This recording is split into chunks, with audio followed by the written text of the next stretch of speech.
நீங்க இன்னும் இந்த கதையோட ஃபர்ஸ்ட் பார்ட்ட பார்க்கலனா, மேல இருக்க ஐ பட்டனை கிளிக் பண்ணி ஃபர்ஸ்ட் பார்ட்ட பார்த்துட்டு அப்புறம் இந்த வீடியோக்குள்ள வாங்க.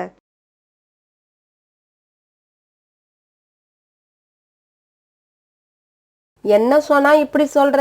உன் பேச்ச கேட்க கேட்க எனக்கு ரொம்ப பயமா இருக்கு.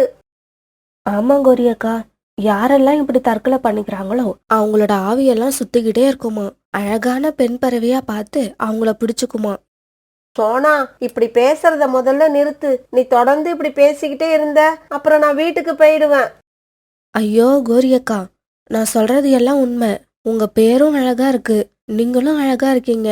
எனக்கு அதனால்தான் உங்களை நினைச்சா ரொம்ப பயமா இருக்கு. சோனா, ஆவி வர்றதெல்லாம் அப்புறம் இருக்கட்டும். முதல்ல இந்த புதற்குள்ள விழுந்து தற்கொலை பண்ணிக்கிட்டது யாருன்னு பாப்போம் வா. பிறகு கோரிக்காகவும் சோனா குருவியும் சேர்ந்து கொஞ்சம் செடிகளை அப்புறப்படுத்தினாங்க. சோனா, இவங்கள யாருன்னு அடையாளம் தெரியுதா? மார்க்கெட்ல என்கிட்ட மரநடி வாங்கிக்கிட்டு ஓடுச்சே அந்த காகமும் அதோட ஃப்ரெண்டும் தான் இங்க தற்கொலை பண்ணிக்கிட்டு செத்து கிடக்காங்க. கோரியக்கா, நான் என்னமோ இவங்க 2 பேரும் இன்னும் உயிரோட இருக்காங்கன்னு நினைக்கிறேன். வாங்க, உயிர் இருக்கான்னு செக் பண்ணி பாப்போம். சோனா, இவங்க அப்படி உயிரோட இருந்தா கூட இவங்கள காப்பாத்தணும்னு நமக்கு ஒன்னும் அவசியம் கிடையாது. வா, நாம வீட்டுக்கு போவோம். கோரியக்கா, என்ன இப்படி பேசுறீங்க? இவங்க உயிரோட இருக்காங்கன்னா இவங்களுக்கு நான் கண்டிப்பா உதவி செய்வேன். சோனா, உனக்கு தேவைன்னா நீ உதவி செய். எனக்கு இவங்க தேவையில்லை. நான் கிளம்புறேன். இப்படி சொன்ன கோரிக்காகும் பிறகு அந்த இடத்த விட்டு கிளம்பி தன்னோட வீட்டுக்கு பறந்து போயிடுச்சு. இப்ப சோனா குருவி கீழே விழுந்து கிடந்த காலுக்காகத்தையும் ராணா குருவியையும் நல்லா கவனிச்சு பார்த்தது. இவங்களோட உடம்புல எந்த காயமும் இல்லை. அப்படின்னா கீழே விழுந்த அதிர்ச்சியில மயக்கமா இருப்பாங்கன்னு நினைக்கிறேன். இப்படி நினைச்ச சோனா குருவி பிறகு தண்ணீரை எடுத்துட்டு வந்து அவங்க 2 பேர் முகத்திலயும் தெளிச்சது. சோனா குருவி இப்படி அவங்க முகத்துல தண்ணீர் தெளிச்ச உடனே அவங்க 2 பேரும் மயக்க தெளிஞ்சு எழுந்திரிச்சு உட்காந்தாங்க. காலண்ணா, எதனால நீங்க 2 பேரும் இந்த புதர்ல வந்து விழுந்தீங்க? என்னாச்சு உங்களுக்கு? ஆமா, உங்க பேர் என்னன்னு நான் தெரிஞ்சுக்கலாமா? என் பேரு சோனா. சோனா தங்கச்சி, உன்னை பார்த்ததுல இருந்து என்னோட நண்பர் ராணா உன் மேல பைத்தியமா இருக்கான். இப்ப கூட அவன் உன்னை பார்த்துக்கிட்டே வந்துதான் என் மேல மோதி நாங்க 2 பேரும் இந்த புதர்ல வந்து விழுந்துட்டோம். அதனால நீ என்ன பண்ற? உன்னோட மனசுல என்ன இருக்குன்னு இப்பவே எங்ககிட்ட சொல்லிடு. இல்லைன்னா ராணா இப்ப என் மேல மோதின மாதிரி பல பேர் மேல மோதி எல்லாருக்கும் காயம் உண்டாயிடும். காலுக்காகத்தோட பேச்சு கேட்ட சோனா குருவி வெக்கத்துல தலைய குனிஞ்சுக்குச்சு. சோனா குருவி இப்படி தலைய குனிஞ்சுட்டு நிக்கிறத பார்த்த ராணா குருவியும் வெக்கப்பட்டுக்கிட்டு அதுவும் தலைய குனிஞ்சுக்கிட்டு நின்னுது. சோனா தங்கச்சி, நீங்க 2 பேரும் வெக்கத்தால தலைய குனிஞ்சு நின்னது போதும். ஆமா, உங்க தோழி கோரி எங்க? நீங்க மட்டும் தனியா வந்திருக்கீங்க. காலண்ணா, கோரி அக்காவும் என் கூட தான் வந்திருந்தாங்க. நீங்க 2 பேரும் அடிபட்டு கிடக்கிறத பார்த்து இவங்களுக்கு எந்த உதவியும் செய்யக்கூடாதுன்னு சொல்லிட்டு கோபமா வீட்டுக்கு போயிட்டாங்க. அப்படியா? நீங்க சொல்றத பார்த்தா கோரிக்காகத்துக்கு கொஞ்சம் கூட இரக்க மனசே இல்லைன்னு நினைக்கிறேன். காலண்ணா, அப்படியெல்லாம் கிடையாது. கோரி அக்காவுக்கு கோபமும் திமிரும் கொஞ்சம் அதிகம், அவ்வளவுதான். மத்தபடி அவங்களுக்கு ரொம்ப நல்ல மனசுதான். சோனா, உன்னோட தோழி கோரிக்காகத்துக்கு திமிரும் கோபமும் அதிகம்னு உண்மையை ஒத்துக்கிட்டதுக்கு ரொம்ப நன்றி. ஆனா அதே சமயம் நீ கொஞ்சம் ஒத்துழைச்சின்னா கோரியோட திமிரையும் கோபத்தையும் நான் அடக்கி காட்டுவேன். காலண்ணா, கோரி அக்காவோட திமிரும் கோபமும் போயிடும்னா நான் உங்களுக்கு எந்த உதவி வேணாலும் செய்ய தயாரா இருக்கேன். பிறகு சோனா குருவி, காலுக்காக, ராணா குருவி இவங்க 3 பேரும் கோரிக்காகத்தை எப்படி திருத்தலான்னு கலந்து பேசினாங்க. பிறகு ராத்திரி ஆச்சு. சோனா குருவி தன்னோட வீட்டுல இருந்து கோரிக்காகத்தோட வீட்டுக்கு பறந்து போச்சு. கோரி அக்கா, அந்த காகமும் குருவியும் புதர்ல விழுந்து செத்து போனாங்கல்ல, அவங்க கெட்ட ஆவியா மாறி நம்ம காட்டுல தான் அலையிறாங்களாம். நம்ம காட்டுல உள்ள எல்லா பறவைகளும் அதை பத்தி தான் பேசிக்கிறாங்க. அவங்களுக்கு யார் எதிரியோ அவங்கள கொல்லாம இந்த காட்டை விட்டு போக மாட்டாங்களாம். கோரி அக்கா, இதை கேள்விப்பட்டதுல இருந்து எனக்கு ரொம்பவும் பயமா இருக்கு. சோனா, நீ கேள்விப்பட்டனா அந்த விஷயத்த உன் மனசோட வச்சுக்க வேண்டியது தானே? எதுக்காக இந்த ராத்திரியில என்கிட்ட வந்து சொல்ற? கோரி அக்கா, இந்த விஷயத்த உங்ககிட்ட சொன்னாதானே நீங்களும் எச்சரிக்கையா இருப்பீங்க. எதனால்தான் உங்ககிட்ட சொல்ல வந்தேன். ஏன்னா அவங்க 2 பேரும் நம்ம மேலதான் கோபமா இருப்பாங்க. ஒருவேளை அவங்க 2 பேரும் நம்மளை கொல்றதுக்காக நம்மளை தேடி வந்துட்டாங்கன்னா என்ன பண்றது? சோனா, வாயை மூடு. வாய்க்கு வந்ததெல்லாம் பேசிக்கிட்டு இருக்காத. நான் ஏற்கனவே பயந்து போயிருக்கேன். இதுல நீ வேற. கோரி அக்கா, எனக்கு ரொம்பவும் பயமா இருக்கு. எந்த இடத்த பார்த்தாலும் அவங்க 2 பேரும் வந்து நிக்கிற மாதிரியே தோணுது. சோனா, உனக்கு இப்ப ரொம்ப பயமா இருக்கு, அவ்வளவுதானே? நான் சொல்றதை கேட்டினா இன்னைக்கு ராத்திரி நீ பயம் இல்லாம தூங்கலாம். அப்படியா? அதுக்கு என்ன செய்யணும் சொல்லுங்க, கண்டிப்பா செய்றேன். நீ பேசாம என் கூட இங்கேயே படுத்து தூங்கு. நாம 2 பேரும் ஒன்னா இருந்தா நம்ம 2 பேருக்குமே கொஞ்சம் தைரியம் வரும்.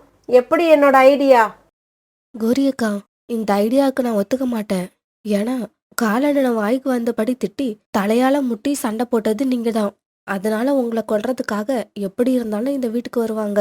அப்ப நானும் இங்க இருந்தா என்னோட உயிருக்கும் ஆபத்து. அதனால நான் உங்க கூட இங்க கண்டிப்பா தங்க மாட்டேன்.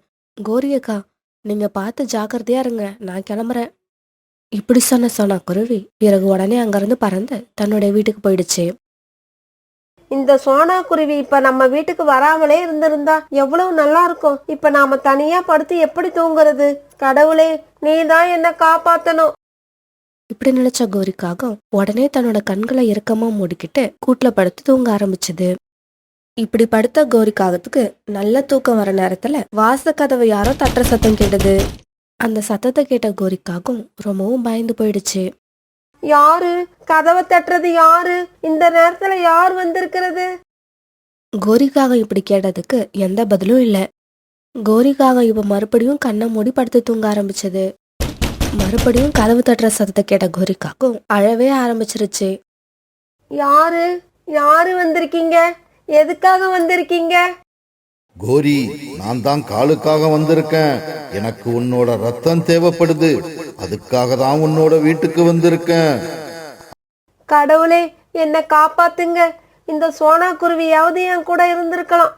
இந்த சமயத்துல சோனாவும் என்னோட நிலைமைய புரிஞ்சுக்காம என்னை தனியா விட்டுட்டு போயிடுச்சு.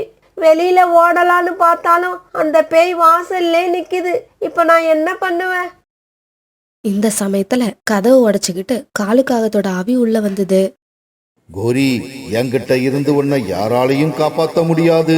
நீதானே என்ன பார்த்து உனக்கு கண்ணு தெரியுதான்னு கேட்ட. அது மட்டும் இல்ல, உன் தலையால முட்டி என்ன தூரமாவும் தள்ளிவிட்ட. மறக்கல கோரி, இந்த காலு எதையுமே மறக்கல. காலுஜி, தயவு செய்து என்ன ஒன்றும் பண்ணிடாதீங்க. நாளைக்கு நீங்க உயிர் விட்ட இடத்துல உங்களுக்கு கோழி எடுத்து காவு கொடுக்கறேன். இங்க பாரு கோரி, எனக்கு கோழியோட ரத்தம் தேவையில்லை, உன்னோட ரத்தம் தான் தேவை. என்ன அவமானப்படுத்தி அசிங்கப்படுத்தின உன்னை உயிரோட விட மாட்டேன். காலுஜி, என்ன மன்னிச்சிடுங்க. காலுஜி, என்ன மன்னிச்சிடுங்க. இதுக்கப்புறம் நான் எந்த பறவைகிட்டையும் திமிரா நடந்துக்க மாட்டேன். இனிமே நான் யாரையும் கை நீட்டி அடிக்க மாட்டேன். கோரி, வாழ வேண்டிய வயசுல ஒன்னால நான் இப்படி ஆவியா அலைஞ்சுகிட்டு இருக்கும் போது உன்னை மட்டும் நிம்மதியா வாழ விட்டுருவனா? வா, என் கிட்டக வா. உன்னோட ரத்தத்தை குடிச்சாதான் எனக்கு நிம்மதி. காலுஜி, தயவு செய்து என்ன மன்னிச்சிடுங்க. நான் சத்தியம் பண்ணி சொல்றேன், இனிமே நான் திமிரா நடந்துக்க மாட்டேன். கோவமா யார்கிட்டயும் பேச மாட்டேன். என்னோட உயிர் உள்ள வரைக்கும் யாரையும் கை நீட்டி அடிக்கவும் மாட்டேன். இப்படி அழுதுகிட்டே காலுக்காகத்துக்கிட்ட பேசின கோரிக்காகும் பிறகு காலுக்காகத்தோட காலில் வந்து விழுந்தது. என்ன மன்னிச்சிடுங்க, எனக்கு உயிர் பிச்சை கொடுங்க. ஓகே கோரி, ஓகே. நீ இந்த அளவுக்கு மனசு திருந்தி மன்னிப்பு கேட்கும்போது நானும் உன்னை மன்னிக்கிறதா முடிவு பண்ணிட்டேன். எழுந்திரி கோரி, எழுந்திரி. நான் உன்னை மன்னிச்சிட்டேன்.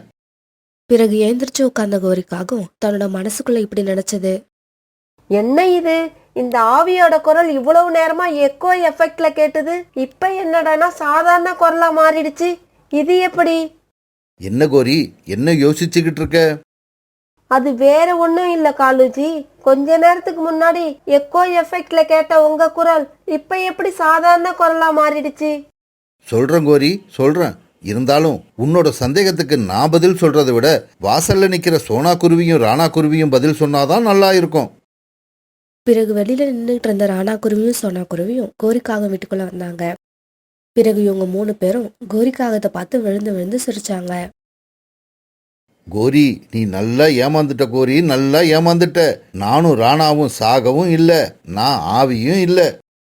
கோரியக்கா, நீங்க இவ்வளவு பயந்து போய் காலண்ணனோட காலை பிடிப்பீங்கன்னு நாங்க எல்லாம் நினைச்சு கூட பார்க்கல. இருந்தாலும் நீங்க மாறினதை நினைச்சு எங்களுக்கு எல்லாம் ரொம்பவும் சந்தோஷமா இருக்கு. சோனா, உன்னோட கோரி அக்காவை நான் எப்படி பயமுறுத்தின பாத்தியா? இதையெல்லாம் பார்த்த கோரிக்காகத்துக்கு அளவில்லாத கோபம் வந்துருச்சு. உடனே நேரா காலுக்காகத்துக்கிட்ட போன கோரிக்காகும் காலுக்கு ஒரு அறை விட்டது. ஓய் காலு, இதுக்கப்புறம் ஒரு தடவை இந்த மாதிரி என்னை ஏமாத்தணும்னு நினைச்ச உன்னை உயிரோட கொளுத்திடுவேன். கோரிக்காக இப்படி அரைஞ்சிட்டு கோவமா பேசின உடனே காலுக்காக எதுவுமே பதில் சொல்லாம அந்த இடத்த விட்டு கிளம்பி பறந்து போயிடுச்சு. கோரி அக்கா, நீங்க என்ன செய்றீங்கன்னு தெரிஞ்சுதான் செய்றீங்களா?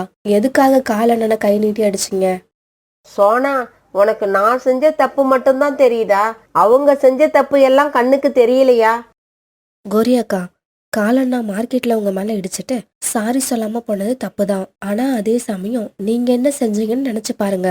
காலண்ணனும் இந்த குருவியும் அந்த புதற்காட்டுல மயக்கமா கிடக்குறப்ப இவங்க இப்படியே சாகட்டும்னு சொல்லிட்டு வீட்டுக்கு பறந்து போனீங்களே, அது எவ்வளவு பெரிய தப்பு. மனசாட்சி உள்ள யாரும் இந்த மாதிரி போகவே மாட்டாங்க. அவங்க 2 பேரும் இருந்த நிலைமையில நாம இருந்து அவங்க 2 பேரும் நம்மளை விட்டுட்டு போயிருந்தா உங்களோட மனசு என்ன பாடுபடும்? இத பத்தி ஒரு நிமிஷம் யோசிச்சு பாத்தீங்களா?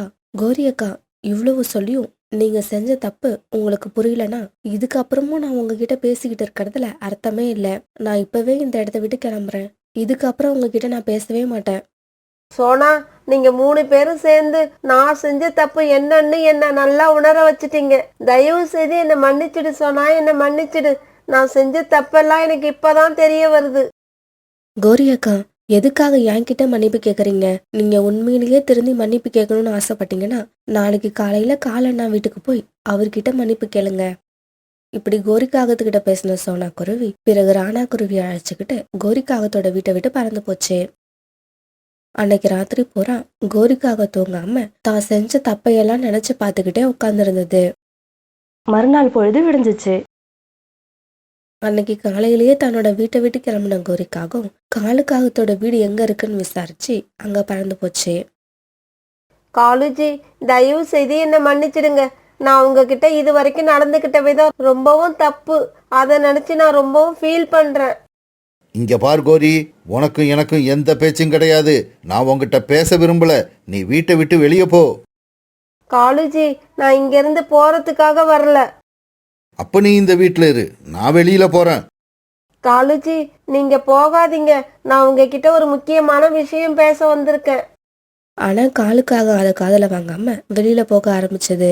காலுஜி, நான் உங்களை கல்யாணம் பண்ணிக்க ஆசைப்படுறேன். என்ன சொன்ன என்ன கல்யாணம் பண்ணிக்க ஆசைப்படுறியா? ஆமாம் காலுஜி, உண்மையாதான் நான் உங்களை கல்யாணம் பண்ணிக்க ஆசைப்படுறேன். கோரியக்கா, நீங்க காலண்ணனை எதை வச்சு கல்யாணம் பண்ணலாம்னு முடிவு பண்ணீங்க? என்ன கல்யாணம் பண்ணி என் கூட குடும்பம் நடத்த தேவையான ஒரு முக்கியமான அம்சம் காலுஜி கிட்ட இருந்ததை கவனிச்சேன். அதனாலதான் காலுஜிய கல்யாணம் பண்ணலான்னு முடிவு பண்ணனேன். கோரியக்கா, அது என்ன காலண்ணனோட அழகா? என்னது அழகா? ஐயோ, அழகுக்கும் காலுஜிக்கும் ரொம்ப தூரம். அப்ப காலண்ணனோட அறிவுல மயங்கிட்டீங்களா? என்னது அறிவா? காலுஜிக்கும் அறிவுக்கும் சம்பந்தமே இல்ல. அப்புறம் எதை வச்சுதான் நீங்க காலண்ணனை கல்யாணம் பண்ண முடிவு எடுத்தீங்க? சோனா, நான் காலுஜியை கன்னத்துல அரைஞ்சும் காலுஜி என்னை திருப்பி அடிக்க முயற்சி கூட பண்ணல. என் கூட குடும்பம் நடத்த தேவையான இந்த தகுதி காலுஜி கிட்ட நிறையவே இருக்கு.